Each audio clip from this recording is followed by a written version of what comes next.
போன வீடியோவில் நம்ம ரேசிங் ஃப்ளாக்ஸ் பற்றியும் மார்ஷல்ஸ்லாம் எப்படி அதை யூஸ் பண்ணி டிரைவரோட கம்யூனிகேட் பண்ணுறாங்க பற்றி நம்ம பார்த்தோம். இதெல்லாம் ரேஸ் நடக்கும் போது. ஆனால் ரேஸ் நடக்கிறதுக்கு முன்னாடி ஒரு இன்ட்ரெஸ்டிங்கான விஷயத்தை நீங்கள் நோட்டீஸ் பண்ணியிருப்பீங்க. அதாவது என்னென்னா, ரேஸ் ஜஸ்ட் ஸ்டார்ட் பண்ணுறதுக்கு முன்னாடி எல்லா டிரைவர்ஸும் ஒரு லேப் சுற்றிட்டு வருவாங்க. நீங்கள் கேட்கலாம், எதுக்காக இந்த எக்ஸ்ட்ரா லேப் நம்ம அவங்க சுற்றிட்டு வரணும் அப்படின்றத மாதிரி கேட்கலாம். இந்த வீடியோவில் அந்த எக்ஸ்ட்ரா லேப்னால் என்ன, அதில் டிரைவர்ஸ் என்னென்னலாம் பண்ணுவாங்கன்றதை பற்றி இந்த வீடியோவில் பார்க்கலாம். வாங்க வீடியோக்குள்ளே போகலாம். ஸோ இந்த எக்ஸ்ட்ரா லேப் பேர் பார்த்திங்கன்னா ஃபார்மேஷன் லேப்னு சொல்லுவாங்க. இது அஃபிஷியலான ரேஸ் ஆரம்பிக்கிறதுக்கு முன்னாடி எல்லா டிரைவர்ஸும் இந்த லேப்பை ஒரு ஃபுல் சுற்றிட்டு வருவாங்க. இது இந்த மாதிரி அவங்க கிரிட் பொசிஷன் ஒன்று இருக்குல்ல, அந்த கிரிட் பொசிஷனை என்னவோ அதே தான் அந்த லேப் பூரா அவங்க மெயின்டைன் பண்ணி சுற்றிட்டு வருவாங்க. இந்த மாதிரி ஓவர்டேக் பண்ணுறதோ இல்லை எக்ஸ்ட்ரா பொசிஷன் கெயின் பண்ணுறதோ அந்த விஷயம் இங்கே கிடையாது. இது அதனால் இது அஃபிஷியல் ரேஸோட ஃபஸ்ட்டு லேப் கிடையாது. இப்போ உதாரணத்துக்கு பார்த்திங்கன்னா, ஒரு வீடியோவில் நம்ம பேசியிருப்போம், அந்த போல் பொசிஷன் குவாலிஃபிகேஷன் செஷன்லாம் பேசியிருப்போம். இப்போ அதில் எப்படி பார்த்திங்கன்னா, ஒரு குவாலிஃபிகேஷன் செஷனில் லேப் வர்றதுக்கு முன்னாடி ஒரு வார்ம் அப் லேப்புன்னு நம்ம சொன்னோமோ, அதே மாதிரி ரேஸ் நடக்கிறதுக்கு முன்னாடி நடக்கிற லேப் தான் இந்த ஃபார்மேஷன் லேப். இது பேர் ப்ரிப்பரேஷன் லேப்புன்னு சொல்லுவாங்க. இது ஏன் பண்ணுறாங்க அப்படின்னு கேட்டிங்கன்னா, இந்த ஃபார்முலா 1 கார்ஸோ இல்லை ஃபார்முலா இ எந்த கார்ஸோ அதுக்கு ஒரு ஆப்ரேட்டிங் டெம்பரேச்சர்னு ஒன்று தேவைப்படும். ஸோ அதனால் இது இந்த நம்ம நார்மல் கார் மாதிரி நம்ம கோல்டாக இன்ஜின் இருக்கும் போது அடுத்த நிமிஷமே ஹை பர்ஃபார்மன்ஸாக நம்ம வண்டியை ஓட்டுறதுன்றது ரொம்ப கஷ்டம். அது இன்ஜினுக்கு பிரச்சனையை கொடுக்கும். ஸோ அதனால் ஒரு வார்ம் அப் செஷன் மாதிரி அதுதான் இந்த ப்ரிப்பரேஷன் லேப்பில் அவங்க பண்ணுவாங்க அதை. ஸோ இந்த ஃபார்மேஷன் லேப்பில் என்ன நடக்கும் அப்படின்னு பார்த்தீங்கன்னா, டிரைவர்ஸ் நிறைய விஷயங்கள் பண்ணுவாங்க. சும்மா ஒரு ஸ்லோவாக அந்த லேப்பை கம்ப்ளீட் பண்ணுறது அவங்களோட பர்பஸ் இல்லை. அதில் நிறைய விஷயங்கள் பண்ணுவாங்க. ஸோ முதல் விஷயம் பார்த்தீங்கன்னா டயர்ஸு. இந்த டயர்ஸ் அது ஒரு நல்ல வார்மான டெம்பரேச்சரில் இருந்தால் தான் நல்ல பர்ஃபார்மன்ஸை கொடுக்க முடியும்.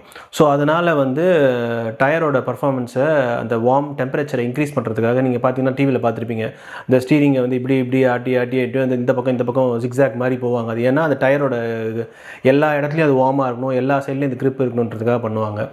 அப்புறம் பார்த்தீங்கன்னா இது பிரேக்ஸு. அங்கங்கே பிரேக் பிடிச்சி பார்த்து பிரேக்கோட பர்ஃபார்மன்ஸ் எப்படி இருக்குன்றதை பார்ப்போம். ஏன்னா ரொம்ப கோல்டு பிரேக்காக இருந்ததுன்னா அது சரியாக பர்ஃபார்மன்ஸ் கொடுக்காது. ஸோ அதனால் அந்த பிரேக் பேடு பிரேக்ஸ் அதோட டெம்பரேச்சரையும் ஆப்ரேட்டிங் டெம்பரேச்சரில் வச்சுப்பாங்க அதை. அதுக்கப்புறம் ட்ராக் கண்டிஷனு. இப்போ உதாரணத்துக்கு பார்த்தீங்கன்னா, இப்போது ஒரு மழை பெஞ்சிருக்கு, ரேஸ் நடக்கிறதுக்கு முன்னாடி மழை பெஞ்சிருக்கு அப்படின்னா எந்த இடத்துல ரொம்ப ஸ்லிப்பரி சர்ஃபேஸ் இருக்குது, எங்கே அதிக கிரிப் இருக்குது, எங்கே கம்மியாக இருக்குது அப்படின்றதையும் டெஸ்ட் பண்ணுறதுக்கும் டிரைவர் இந்த லேப்பை யூஸ் பண்ணுவாங்க. அதே மாதிரி கார் செக் பண்ணுறதுக்கு. ஸோ கார் ஏற்கனவே மெக்கானிக்ஸ் எல்லாருமே இன்ஜினியர்ஸ்லாம் ஆல்ரெடி காரை பக்கா கண்டிஷனில் தான் வச்சுருப்பாங்க ரேஸ் ஆரம்பிக்கிறதுக்கு முன்னாடி. இருந்தாலும் இது ரியல் வேர்ல்டு எக்ஸ்பீரியன்ஸ்னால அந்த டைமில் ஏதாவது ஒரு பிரச்சனை இருக்குது அப்படின்னா, இப்போ வேகமாக ஒரு இடத்துல பிரேக் பண்ணும்போதோ இல்லை டேர்ன் பண்ணும்போதோ இங்கே ஏதோ ஒரு பிரச்சனை இருக்குது அப்படின்றத உடனே இன்ஜினியருக்கு சொல்லி அவங்களுக்கு அந்த விஷயத்தை பாஸ் பண்ணுறதுக்காகவும் இந்த லேப்பை யூஸ் பண்ணுவாங்க. ஏன்னா இதுதான் இவங்களுக்கு இருக்கிற ஒரே கடைசி ஆப்பர்ச்சுனிட்டி ரேஸ் நடக்கிறதுக்கு முன்னாடி. அப்புறம் பார்த்தீங்கன்னா மென்டலாக ப்ரிப்பேர் ஆவாங்க.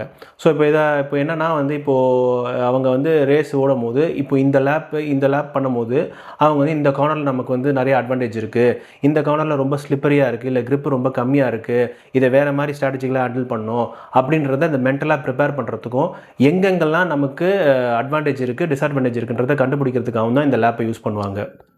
ஸோ இந்த ஃபார்மேஷன் லேப் முடிஞ்சதுக்கப்புறம் என்னென்ன ஆகும்னா, அவங்க அவங்களோட கிரிட் பொசிஷன் ஏற்கனவே டிசைட் பண்ண அந்த கிரிட் பொசிஷனை நிற்பாங்க. எல்லா காரும் நிற்பாங்க. அதுக்கப்புறம் அந்த ஸ்டார்டிங் லைட்ஸ் ஆஃப் ஆகும். ரேஸு அஃபிஷியலாக ஸ்டார்ட் ஆகிடும். இப்போது இது நிறைய பேர் நினச்சிட்ருப்பாங்க, சரி இது வார்ம் அப் லேப் மாதிரி தானே அப்படின்றது. இது வார்ம் அப் லேப் மட்டும் கிடையாது. இது இவங்களுக்கு கிடைக்கிற ஒரு கடைசி ஆப்பர்ச்சுனிட்டி, ரேஸ் நடக்கிறதுக்கு முன்னாடி கிடைக்கிற ஒரு ஆப்பர்ச்சுனிட்டி.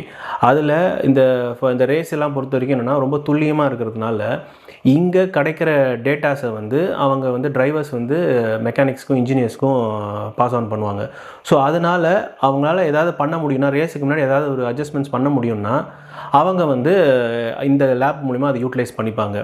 விச்சஸ் அவங்க திருப்பியும் பிட்டுக்கு திருப்பி ரிப்பேர் பண்ணி அந்த மாதிரி இல்லை, ஒரு ஸ்மால் மைனர் அட்ஜஸ்ட்மெண்ட்ஸ் அந்த மாதிரி தான் சொல்ல வரேன் நான். ஸோ இது வந்து மொத்தத்தில் பார்த்தீங்கன்னா இந்த ஃபார்மேஷன் லேப்போ இல்லை ப்ரிப்பரேஷன் லேப்புன்னு சொன்னாலும் இந்த ப்ரிப்பரேஷன் லேப்புன்றது வந்து வெறும் வந்து இந்த டிரைவர்ஸ்க்கு மட்டும் கிடையாது, கார்ஸ்க்கும் கூட, அதே at the same time engineers மெக்கானிக்ஸும் கூட. ஏன்னா இதில் கிடைக்கிற அந்த அந்த டேட்டா வந்து அவங்களுக்கு ரொம்ப ப்ரெஷியஸ். ஏன்னா அவங்க வந்து எல்லாரும் வந்து டேட்டாஸ்லாம் கரெக்டாக கலெக்ட் பண்ணி காரை ரெடி பண்ணி தான் வச்சுருப்பாங்க. ஆனால் அந்த நேரத்தில் கரெக்டாக அந்த நேரத்தில் அந்த கார் எப்படி அந்த ட்ராக்ல பிஹேவ் பண்ணுறதுன்றது நமக்கு தெரியாது. ஸோ இந்த லேப் மூலயமா அவங்க வந்து அதை தெரிஞ்சுப்பாங்க. அடுத்த வீடியோவில் வேறு ஒரு மோட்டார் ஸ்போர்ட் டாப்பிக்கை பற்றி நம்ம பார்க்கலாம். அது வரைக்கும் நன்றி, வணக்கம்.